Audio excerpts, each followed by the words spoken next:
me présente très vite. Je suis professeur émérite à l'université Paul Sabatier de Toulouse, même université que mes deux collègues ici présents. Il y a deux parties dans mes recherches. D'abord en mathématiques, après mon agrégation, j'ai passé une thèse de maths, et ensuite une seconde thèse sur l'enseignement des maths et l'enseignement en général. C'est dans ce cadre que je suis invité ici aujourd'hui. Je dis aussi quelque chose de très important.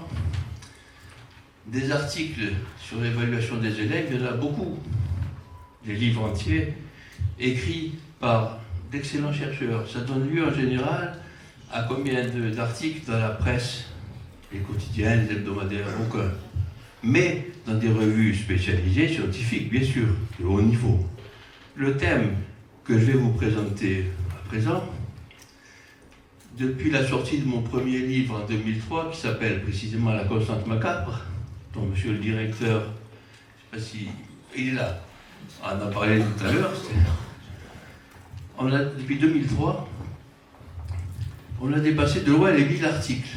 Pratiquement toutes les télés, toutes les radios, tous les journaux. Je ne dis pas ça pour me faire mousser, je dis ça pour montrer qu'il s'agit d'autre chose qu'un simple problème d'évaluation qu'un chercheur, j'allais dire un de plus, viendrait vous présenter. Tiens, on pourrait faire ça, on pourrait faire sinon. Il s'agit d'un vrai phénomène de société dont souffre notre pays, et phénomène qui est reconnu, là je gagne un peu de temps par rapport à ceux qui ont écouté l'ancienne conférence, mais maintenant je vais plus vite en disant qu'il est reconnu par pratiquement tous les partenaires du système éducatif en France et au plus haut niveau. Donc le plus haut niveau, il y a un mois, jour pour jour, on a fait notre colloque. D'ailleurs, il y avait une grande délégation de nos amis. Oui, j'emploie le mot ami parce que vraiment ça me touche tout ce que vous avez dit, de Metz et de Nancy. On l'a fait au lycée Henri IV, il y avait Jean-Michel Blanquer qui s'est déplacé personnellement, qui a fait une longue conférence en nous soutenant très fortement, vous en témoigner, et qui a parlé de l'école de la confiance et de l'évaluation, qui soutient donc le système d'évaluation qu'on va vous présenter en début d'après-midi. Alors de quoi s'agit-il? Phénomène de constante macabre. Imaginons un nouveau prof qui arrive dans un établissement, on ne le connaît pas, il enseigne une matière importante pour l'orientation, la sélection, vous avez compris, les mathématiques. Oui, mais c'est bon. Un mois après la rentrée, il y aura un contrôle à ses élèves, moyenne de classe 16, toutes les notes au-dessus de 14. Que penseraient les parents d'élèves? Parce que quand je fais mes conférences grand public, je m'adresse aux parents d'élèves, je les regarde dans les yeux, pour bien dire que ce n'est pas la faute des enseignants, que le phénomène que je vais vous présenter, c'est un vrai phénomène de société dont tout le monde est responsable, pas que les enseignants. Mais les parents d'élèves diraient quelque chose du genre: mon fils, ma fille, ne te relâche pas, il a dû passer de bonnes vacances, il est de bonne humeur. Mais surtout, n'y crois pas trop, des notes comme ça ne veut pas dire grand-chose. Un mois après, moyenne de classe 17, toutes les notes au-dessus de 14. Inquiétude dans les chaumières. D'où vient-il? Que fait-il? Est-ce qu'il a été inspecté? Est-ce que mon fils ou ma fille, avec un prof pareil, pourra suivre l'an prochain? Parce que l'an prochain, il sera avec des élèves normaux. C'est-à-dire des élèves qui sont dans une classe où la moyenne est entre 10 et 11, etc. Tout le monde espérant que ça s'arrange. C'est-à-dire que les notes baissent. Un mois après, mais ça c'est de la science-fiction. Ça s'est jamais produit en France. J'ai dû faire des conférences devant des dizaines de milliers. C'est-à-dire que des fois il y en a 500 d'un coup. Mon record, ça a été 1500. Donc on arrive vite à des dizaines de milliers. Personne ne m'a dit ça s'est produit. Non, même situation, un mois après. Et la personne ne m'a contredit quand je dis ce que je vais vous dire. Les parents d'élèves, en délégation, iraient voir le chef d'établissement pour savoir ce qui se passe. C'est-à-dire, personne n'imaginerait un instant que, contrairement à ce qu'on avait pu craindre,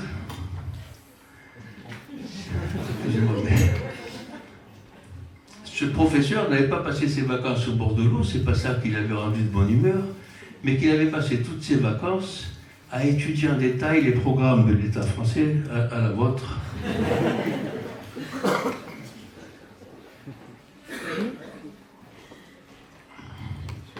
et qu'il avait posé exactement des sujets lors de l'évaluation en accord avec les programmes, les capacités attendues, etc. Et que le malheureux, il avait réussi son coup. Les élèves motivés avaient travaillé, etc. Donc, a priori, ce professeur, sans aucune preuve, serait suspecté de laxisme. Alors, il y en a qui doivent s'imaginer que j'exagère quand je dis moyenne de classe 16, donc c'est ce qui se passe dans la plupart des pays, il faut le savoir. C'est pas seulement en France, on s'imagine que c'est surréaliste. Alors, ce que j'appelle constat macabre, vous l'avez compris, c'est ce pourcentage à peu près constant d'échecs qu'il doit y avoir dans une classe pour que l'évaluation paraisse crédible. La constante macabre, elle est 3/3. Souvent, les journalistes, voulant m'honorer, me présentent comme le grand chercheur qui aurait fait l'incroyable découverte que quand il y a une répartition de notes, il y a toujours cette tendance à retrouver 3/3, les bons, les moyens, les mauvais. Alors c'est gentil de leur part, mais c'est pas moi du tout qui ai trouvé ça. Ça fait des décennies, pour pas dire quelques siècles, qu'on a tous cette image dans notre tête. C'est pas de moi, ça. Ce qui est de moi, par contre, c'est ce fameux jour, comme l'a rappelé monsieur le proviseur, en 1988, vous voyez, c'est pas... Ça commence à dater. Alors que je travaillais beaucoup sur la lutte contre l'échec scolaire, un matin, j'ai eu ce déclic, mais j'ai trouvé que ce schéma, alors que ça faisait 20 ans que j'enseignais, avec ce schéma en tête, en trouvant que c'était normal, après on va revenir là-dessus, c'est le jour où je me suis rendu compte que c'était idiot, que c'était aberrant, que c'était grotesque. Pour ceux qui aimeraient faire des thèses de psychologie, vous pouvez faire une thèse sur l'inconscient. Comment pendant 20 ans on peut faire quelque chose, ça se rend compte, c'est grotesque. C'est-à-dire que j'ai fonctionné pendant 20 ans en faisant en sorte que chaque fois, dans mes évaluations, je retrouve cette répartition. Alors dans ce contexte, comment voulez-vous supprimer l'échec scolaire si a priori, je suis convaincu qu'il faut qu'il y en ait. En gros, c'est ça. Ça, c'est de moi. Mais pas ce schéma des 3/3, c'est pas du tout de moi, ça, que ce soit très clair. Dans l'enseignement primaire, contrairement à ce que j'avais cru initialement, je croyais qu'elle n'avait pas. Je l'avais écrit dans mon premier livre, heureusement que dans le second, j'ai rectifié. Elle existe de manière encore plus forte dans l'enseignement primaire, ou aussi forte. Alors, pourquoi? Parce que vous savez comment ça se passe, dans 80% des cas, on ne met pas de notes, on met des appréciations, acquis, non acquis, le point d'acquisition. Ce qui fait que les enseignants, encouragés par la structure qui leur propose 3 paquets, se croient obligés de mettre des élèves dans chaque paquet. Et alors actuellement, il y a plus de 50 000 professeurs qui mettent en pratique le système d'évaluation par contrat de confiance. Il y a plus de la moitié du primaire, que ce soit très clair. Dans l'enseignement professionnel, il y en a moins. C'est certainement dû, malheureusement, parce que je trouve que l'enseignement professionnel n'est pas suffisamment considéré, même si tout le monde se bat pour dire qu'il devrait être revalorisé, etc. Parce qu'on doit se dire, malheureusement, quelque chose du genre, ça va. Ils savent qu'ils sont mauvais. On va leur mettre des bonnes notes, ça va leur remonter le moral, les malheureux, mais ils ont déjà été classés. On sait que déjà, bon, je le déplore. Ce sont les élèves qui sont un peu moins favorisés que d'autres pour s'adapter à l'énoncé, etc. Je vous le dis. Et alors, plus généralement, ce sont les enfants de milieux défavorisés. Vous savez qu'il y a eu une étude récente montrant que la France détient un bien triste record. C'est le pays de l'OCDE où le niveau social, vous l'avez vu dans le café pédagogique et dans la presse, le niveau social a le plus d'influence sur les résultats scolaires. Alors ça, je fais une démonstration mathématique. La constante macabre existe, mais ça c'est reconnu par pratiquement tout le monde. Il faut voir que c'est un phénomène horrible, le mot est très faible. Horrible, pourquoi? Ça veut dire que des élèves, même s'ils ont tout compris, s'ils ont la malchance de faire partie du mauvais groupe dans la classe, seront en échec. Horrible, le mot est très faible. Ça veut dire que c'est de l'échec artificiel, etc. Alors, si on admet l'existence de ce phénomène, quels sont les élèves qui vont en priorité faire partie du mauvais paquet? Ben, ce sont les élèves de milieux qui peuvent moins se faire aider par leurs parents, se faire payer de cours particuliers. Et donc, ça montre, ça confirme, ça explique. D'ailleurs, c'était le titre de l'article qui devrait paraître dans le Café Pédagogie. La constante macabre pour expliquer PISA. Parce que la France, en même temps j'en profite pour le dire, est isolée. La constante macabre, ça n'existe pas. C'est la France et quelques pays, les malheureux, qui suivent le modèle français. La Belgique, par exemple, etc. Et d'ailleurs, la Belgique est numéro 2, comme par hasard. Si on devait me dire, à mon avis, quelle est, quand on parle d'éducation, la notion la plus stupide? Je répète, s'il y en a qui s'intéressent à la psychologie, vous voulez vous lancer dans une thèse sur l'inconscient, vous pouvez y aller là. Et je dirais, sans hésitation, avoir la moyenne. Plus précisément, pendant 20 ans. 20 ans, c'est long, et je me suis toujours intéressé à mes étudiants, même quand je faisais ma recherche en mature. Pendant 20 ans, j'étais persuadé qu'un bon sujet d'examen que je posais devait donner lieu à une moyenne de 10 sur 20. J'avais un tempérament un peu généreux, 10,1, 10,2. Mais enfin, il ne fallait pas que j'approche les 11, on me regardait de travers. 10, ma mission était remplie. Alors, je ne sais pas si vous voyez ce que ça veut dire, 10. Avec une répartition à peu près régulière des notes, ça veut dire qu'il y a environ la moitié des élèves qui ont plus de 10, et la moitié qui ont moins de 10, donc en échec. Mais moi, qui adorais à l'époque, et qui adore toujours mon métier, j'étais persuadé que ma mission était remplie si quoi que les élèves puissent faire, quelles que soient mes qualités pédagogiques, quel que soit le climat, tous les quels que soient, un élève sur deux est en échec. 20 ans, c'est long. Vous savez, j'en ai posé des contrôles. Et justement, une diapo qui va suivre, j'explique comment on obtient, comment on se débrouille pour mettre ses élèves en échec. Je l'explique. Dans les classes de très bon niveau, souvent on me dit, tu parles, mais si nos élèves étaient bons, il n'y aurait pas de constante macabre. Le niveau baisse. Vous l'avez entendu dire ça, le niveau baisse. Mais ce que vous ne devez pas savoir, c'est que Cicéron le disait déjà. Depuis Cicéron, ça baisse. Je ne sais pas jusqu'où ça va baisser. Alors là, d'habitude, je passe plus de temps là pour me défouler contre ceux qui ne s'arrêtent pas de dire, et qui ont pignon sur rue, que le niveau, c'est pas vrai. Le niveau scolaire ne baisse pas. Ce qui se passe par contre, c'est que c'est les priorités qui évoluent, c'est pas pareil. Par exemple, il est vrai qu'actuellement, des élèves sont moins bons en orthographe qu'il y a 30 ans. Ça, c'est vrai. On est entre nous, les professeurs, c'est pareil. Mais c'est pas une critique. Moi, je suis un peu un maniaque, j'ai fait du grec, du latin, de l'orthographe, j'ai fait mes enquêtes. Mon objectif n'était pas de tester le niveau en orthographe de mes collègues, mais il y avait des fautes. Ça veut dire que le niveau d'orthographe a baissé. Mais ce qu'on oublie de dire, c'est que dans le même temps, le niveau dans d'autres matières a augmenté. Par exemple, initiation à l'informatique. On n'en parlait même pas. Et donc le vrai problème à poser, c'est pas de dire que le niveau baisse, mais c'est est-ce que les priorités choisies dans nos programmes sont les bonnes. Alors ça, c'est un vrai problème. Alors dans les cas de très bon niveau, parlons-en. Je vais vous présenter une situation qui, dans le cadre de mes travaux, entre dans ce que j'appelle la didactique de la chair. La didactique de la chair, c'est ce que l'on apprend par l'intermédiaire de ses enfants. On est professeur, on est parent d'élèves, on suit la scolarité de ses enfants. Il arrive un moment où ils ont des problèmes, on découvre plein de choses. Voici un exemple. J'ai une grande fille, il y a 25 ans, elle était en classe prépa HEC, haute d'études commerciales.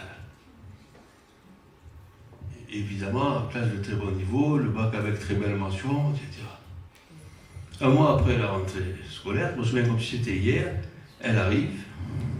Papa, on m'a rendu un devoir de philo. C'était la note de bienvenue. Première note de l'année. Combien tu as eu ma fille? 1,5. Elle me rassure tout de suite, elle me dit c'est pas grave, papa. Je dis comment ça c'est pas grave, ma fille 1,5? Non, non. On est 17 à avoir eu 1,5. Quelle est la meilleure note? 7. Bon, quand elle m'a dit ça, Je lui ai dit ce que je pensais du collègue en utilisant un vocabulaire que je n'ose pas répéter en public, des noms d'oiseaux de la région toulousaine, sous laisse imaginer. La vie est faite de coïncidences. Quelques jours après, je préparais un sujet d'examen à l'université Paul Sabatier avec mon collègue et ami Jean-Méric, qui n'est plus de ce monde, je lui rends chaque fois hommage. Et les psychiatres vous l'expliqueront mieux que moi, quand il arrive des coups comme ça, c'est eux qui le disent, c'est pas moi. Il faut évacuer, ça fait du bien. Je lui ai raconté ce qui s'était passé. Avec une parenthèse, avec lui, j'ai utilisé un vocabulaire que je n'avais pas osé utiliser avec ma fille, quand je parlais du collègue. Et il me dit, qu'est-ce que tu me dis? Ça fait 3 fois que je te répète. Ma fille a eu 1,5, 17 comme eu 1,5. Il me dit, mais si ta fille a 1,5, il me dit, mais c'est bien.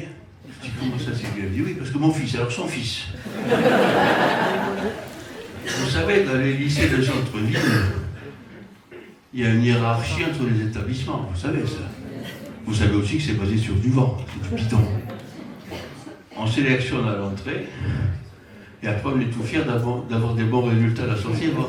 S'il y a des Toulousains dans la salle, ma fille était en prépa HEC au lycée Ozen, son fils avait fait prépa HEC au lycée, vous ne répondez pas vous deux là, hein. Au lycée Fermat, qui est un peu mieux. Et il me dit, mon fils, quand il était en prépa HEC, au lycée Fermat à Toulouse, pendant 6 mois, et son fils, quand il me disait ça, il était entré à HEC dans les meilleurs. Hein. Pendant 6 mois, il a eu des notes négatives. Il y a un côté, d'ailleurs pour ceux qui s'étonnent de ces notes négatives, l'agrégation. Est-ce que vous savez de combien on est reçu à l'agrégation? Grand concours de l'État français dans la culture diffuse dans le monde entier, vous savez 6, 7, il y a carrément une approche psychiatrique à avoir. Qu'est-ce que ça veut dire recevoir quelqu'un à l'agrégation avec 6 sur 20? D'ailleurs, une parenthèse, je ne sais pas, ça fait plusieurs fois qu'Aurine peut en témoigner dans les conférences. Il y en a qui me disent 4, alors moi j'en étais à 6. Je crois que j'ai été reçu avec 6 ou 7. Pourquoi je dis approche psychiatrique? Parce que dans les classes prépa, il y en a qui donnent un argument qu'on peut entendre. C'est ce que j'appelle la méthode du coup de pied aux fesses. On va leur mettre des mauvaises notes, ça va les faire bosser.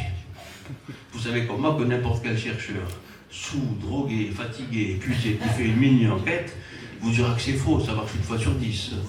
9 fois sur 10, ça décourage. Pour ceux qui auraient des doutes, je donne un exemple volontairement frappant d'un professeur d'éducation physique qui veut donner des leçons de ski à un élève, la méthode du coup de pied aux fesses, première descente, raide. L'élève tombe, il se casse une jambe, fracture pas très grave. Un mois après, il revient, allez, il se casse un bras. Un mois après, il revient, il tombe, il se crève l'œil avec le bâton. Bon, je dis que s'il continue à faire du ski, c'est qu'il est un malade mental. Il arrête. Et non, c'est volontairement frappant, mais dites-vous que pour un élève qui a sans arrêt des mauvaises notes, au bout d'un moment, c'est parce qu'un conseil à lui donner de faire autre chose. Tout ça pour vous dire que je ne me vois pas présenter le système d'évaluation par contrat de confiance sans préalablement avoir dénoncé l'aberration, le mot est très faible, dans lequel on se trouve. Pas, petite anecdote, j'ai un cousin qui est professeur de lettres classiques dans un grand lycée parisien. On passe les vacances d'été ensemble. Et là qui doivent me plaindre, ils disent ce malheureux, même pendant les vacances, ils parlent de 50 calmement, rassurez-vous. C'était à Playa de Haro, sur la Costa Brava, on prenait l'apéro, ça vous rassure un petit peu. Et puis dans la discussion, il me dit, tu sais Dédé, parce qu'on m'appelle Dédé dans la famille. Il me dit, tu sais Dédé, tu exagères. Quand je tombe sur une très bonne dissertation, j'hésite pas à mettre une excellente note. Je lui dis combien? Il me dit 13. Non mais c'est difficile à croire, mais c'est la vérité. Donc ça ne concerne pas vraiment que les maths. Suppression des notes, là je vais m'attarder un peu, après j'irai vite sur les autres diapos, parce que ça c'est important, il a été question d'évaluation par compétence, etc. Donc je vais me positionner clairement par rapport à ce problème. Je commence par une anecdote savoureuse qui m'avait marqué. Je suis passé dans une émission de télé et je devais répondre en direct aux questions des téléspectateurs. Vous devez savoir comment ça se passe, c'est l'émission, on doit répondre en direct. Ça donne une impression de spontanéité, pas du tout. Tous ceux qui posent leurs questions l'ont préparé à l'avance. Et ça se comprend, parce que sinon l'animateur de l'émission, ça ferait bizarre si au bout de 10 minutes il n'y a plus de questions, voilà, il n'y a pas de questions. Ben, si ça doit durer 1 heure, il dit on va mettre de la musique classique, ça serait bizarre. Donc il faut qu'ils assurent leurs arrières. J'arrive, moi, pour parler de la constante macabre. Première question, je ne suis pas d'accord avec André Antibi. Je suis pour le maintien des notes. Moi, je ne comprenais pas pourquoi on m'a posé cette question. Je réponds. C'est original, vous n'êtes pas d'accord avec moi, mais je suis d'accord avec vous, je ne veux pas supprimer les notes. Deuxième question, c'est du laxisme intégral. Il faut maintenir les notes, comme je viens de le dire, mais évidemment, il ne m'avait pas écouté. Comme je viens de le dire, je ne veux pas supprimer les notes, etc. Toute l'émission, c'était ça. L'animatrice avait préparé sur coup. C'était ça, c'est médiatique, ça, note ou pas note. Et moi, je ne savais pas. À la fin, j'ai dit à l'antenne, j'adore les notes. C'était surréaliste, un dialogue de sourds. Alors, je le dis clairement ici. Ça, c'est un point important, ça, hein, parce qu'il a été question de compétences. Je le positionner clairement. Madame Safran. La constante macabre n'est pas un problème de notation. Que ce soit très clair. Mais vous l'avez dit ce matin, dans vos interventions. Ce serait une bonne nouvelle, il suffirait d'enlever les notes et puis ce serait supprimé. C'est un problème bien plus profond de culture de l'évaluation actuellement dans notre pays. C'est-à-dire qu'on ne mettrait ni notes, ni smiley, ni lettres, ni monsieur qui rit, qui pleure, ni feu rouge, ni feu vert. On ne mettrait que des phrases avec la mentalité actuelle. On se débrouillerait toujours pour avoir un certain pourcentage de mauvaises appréciations pour que ça paraisse crédible. Alors pourquoi j'insiste là-dessus? Parce qu'il y a eu une tentative, il y a 2 ans, c'est très récent, avec le précédent ministre qui a évolué. Et je crois qu'on a joué un rôle. On était en relation avec le ministère, etc., dans ce domaine, très clairement. En faisant croire qu'en supprimant, il y avait un débat, mais c'est tout récent, note ou pas note. Le problème n'est pas là. Donc actuellement, la position du précédent ministère et celle du ministère actuel me convient. C'est-à-dire de dire clairement, le problème n'est pas là. Ceux qui préfèrent évaluer par compétence et qui peuvent le faire, parce que c'est ça le problème. On a assisté à une caricature pour l'évaluation par compétence. Des profs qu'on obligeait à mettre des croix dans des cases. J'ai fait une enquête là-dessus, c'est dramatique. Des profs qui, une d'ailleurs, qui m'avait dit, je m'en souviens encore, une prof du primaire. Lorsque j'ai effectué mon enquête scientifique, moi maintenant ça va. Je mets toujours les croix dans la colonne du milieu, c'est là que j'ai le moins de risque de me tromper. Voilà. C'est-à-dire qu'il y a tellement d'items, les profs n'arrivaient pas à s'en sortir pour mettre leur croix. Mais si on peut évaluer par compétence, pourquoi pas? On peut même combiner les compétences et les notes. Faire plusieurs notes, soit on regroupe dans une compétence. Donc la position actuelle, personnellement, je trouve tout à fait raisonnable. Le problème n'est pas là. Donc je vais proposer 3 raisons. La première n'est pas spécifique au phénomène de constante macabre. C'est la tradition. Ça existe. La tradition, méfiez-vous, ça fait penser au café du commerce. C'est quelque chose de très profond. Il y a plein de phénomènes qui pourraient s'expliquer. La crise financière, je n'ai pas le temps ici d'en parler, plein de choses. Par tradition. Par tradition, on reconduit ce qui existe sans se poser de questions. La constante macabre a toujours existé, on continue. Le truc sans se poser de questions. Alors la valise à roulettes, vous devrez vous dire qu'est-ce qui va encore nous sortir. Vous prenez le train, l'avion, qu'est-ce que vous avez remarqué sur les valises? Des petites roulettes. Combien de décennies a-t-il fallu attendre pour qu'on se décide à mettre des roulettes sous une valise? Est-ce que c'est à cause de Chirac, de Mitterrand, de la gauche, de la droite? Non, parce que par tradition, on estimait que des roues, ça se met sous une voiture, derrière des chevaux. Éventuellement même sous un chariot sur lequel on pourra mettre une valise, mais pas sous la valise. La tradition. Alors maintenant, les 2 qui suivent, les 2 points qui suivent sont vraiment spécifiques au phénomène de constante macabre. Je vais commencer par lien avec la courbe de Gauss. Courbe de Gauss, vous savez de quoi il s'agit. Vous faites un grand nombre de mesures sur un phénomène naturel, par exemple les tailles, les poids d'individus, les diamètres de troncs d'arbres, etc. Gauss a eu le génie de remarquer que vous aurez toujours ce type de courbe. Une courbe en cloche, d'ailleurs, qui s'appelle aussi courbe de Gauss, du nom de son inventeur, Carl Friedrich Gauss. Mais il a bien dit pour les phénomènes naturels. Naturels, j'ai donné des exemples, les tailles d'individus, etc. Une répartition de notes n'est pas un phénomène naturel, je le dis très clairement. Il y a des programmes, il y a des contraintes, etc. Donc ça ne tient pas à la route. Alors maintenant j'en viens au point 2. Confusion entre phase d'évaluation et phase d'apprentissage. C'est le point le plus important, presque de la conférence, si j'ose dire, ce point. Non, parce que sinon ça voudrait dire qu'on est tous idiots. On ne se rend pas compte que ça ne marche pas. J'espère que vous réalisez le niveau d'idiotie. Être convaincu que dans une classe, même si les élèves sont tous bons, il faut qu'il y ait un pourcentage de mauvais. Et dans le même temps, dire je vais lutter contre l'échec scolaire, enfin, ça ne tient pas la route. Vous allez avoir une explication, ça nous rendra moins idiots. En phase d'apprentissage, ce que j'appelle mon évaluation dans mes travaux, c'est l'évaluation qui donne lieu à une note. Parce qu'il y a aussi l'évaluation formative, l'évaluation diagnostique. Pour simplifier, c'est celle qui donne lieu à une note. Tout le reste, c'est phase d'apprentissage.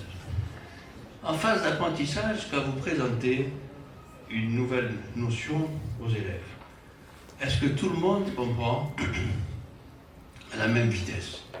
Évidemment non. Si quelqu'un me dit oui, c'est qu'il n'est pas enseignant.